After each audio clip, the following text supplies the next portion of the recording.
Rakes sits in his third grade class with his foot propped up on his thigh, just like the principal sat when he went over his tardy record. The back rows are almost all boys. Notes pass between hands, but none are for him.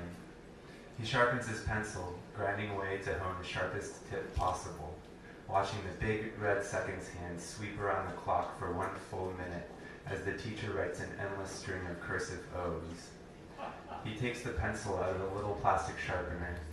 He puffs on the tip. A very fine dust of corky wood and graphite powders off in a fast cloud. The tip is so sharp he can't even tell where it stops. It is like the end of a thread. He studies the sole of his sneaker. It's worn down almost flat. He holds the pencil in the writing position, his thumb and index finger ready to steer it, and brings it against the shoe sole.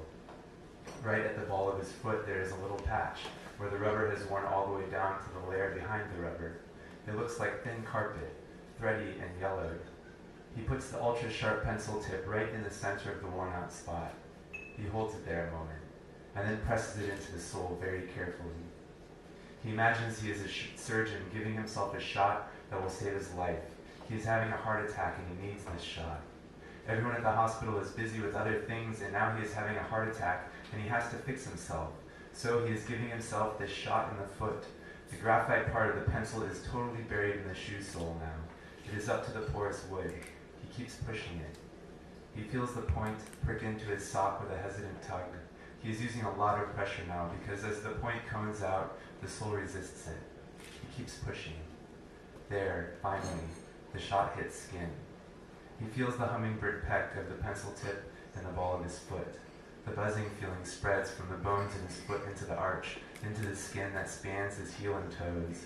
There is a thumping ache that makes the sweeping seconds hand slow and blocks out all the laughter and all the shoves in the hallways, all the German spitballs on the back of his shoulders, all the mornings he wakes up missing his mom. He pushes the pencil tip in deeper. She has been coming and going for 2 years, ever since his dad brought home a computer and broke her sewing machine. The ache is behind his knee now, sagging in the angle of his leg, propped up on his other thigh, and he keeps driving the point in and in.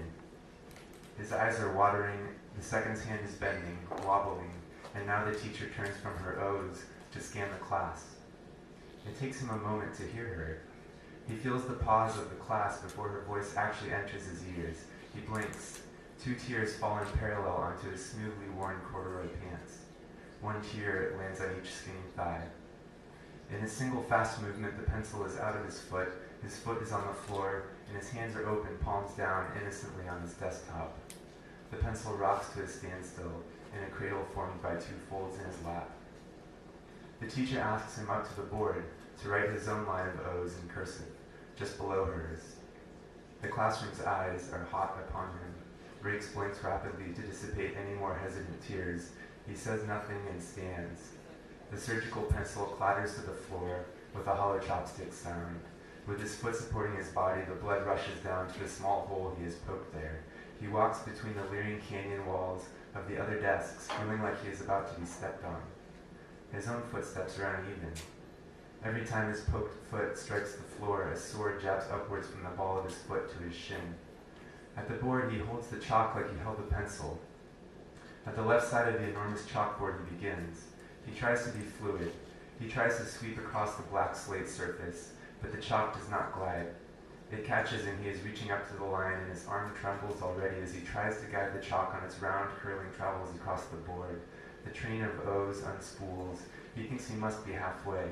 He can't stop to get his bearings or he will break his connected line. He can't break the line or it won't be cursive. Cursive means all connected.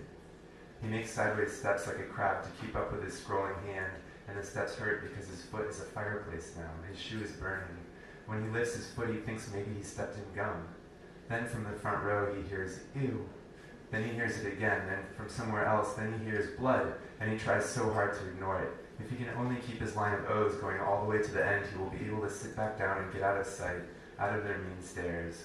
He is almost at the end of the line of O's when Miss Presley, the teacher, says his name. She asks if he stepped in something on the way to the board. Rakes pretends like he did not hear her. He has 8 more letters to go, 7, and then 6. Miss Presley says his name loud this time, like he has done something wrong.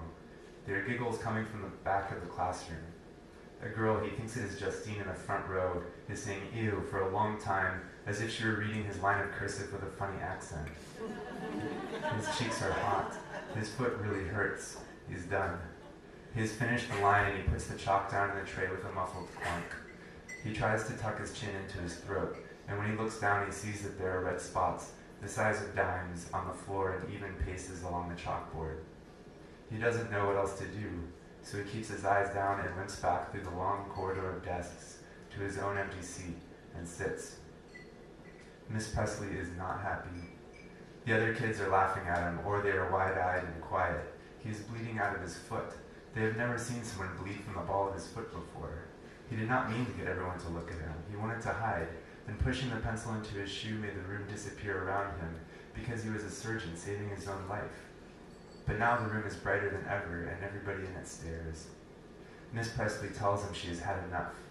She tells him to go to the principal's office. She has written in cursive a note for him to take. The classroom is silent as he gathers his notebook and lettering pad and pencil and sharpener into his backpack and walks towards the front to take the note.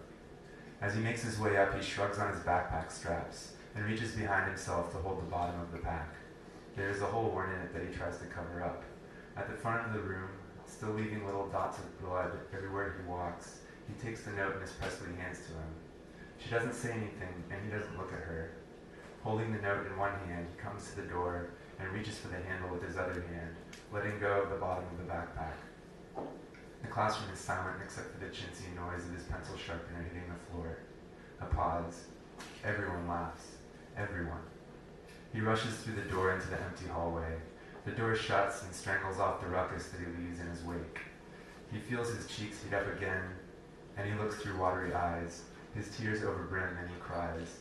Limping alone through the empty hallway, he does not go to the principal's office, but instead walks the opposite direction, towards the big double doors and through them onto the sidewalk, bright in the sunlight and filled with grown-ups walking fast, walking without seeing him. He walks too, and it feels like there's a marble in his shoe under his big toe as he takes the long way home. Thank you.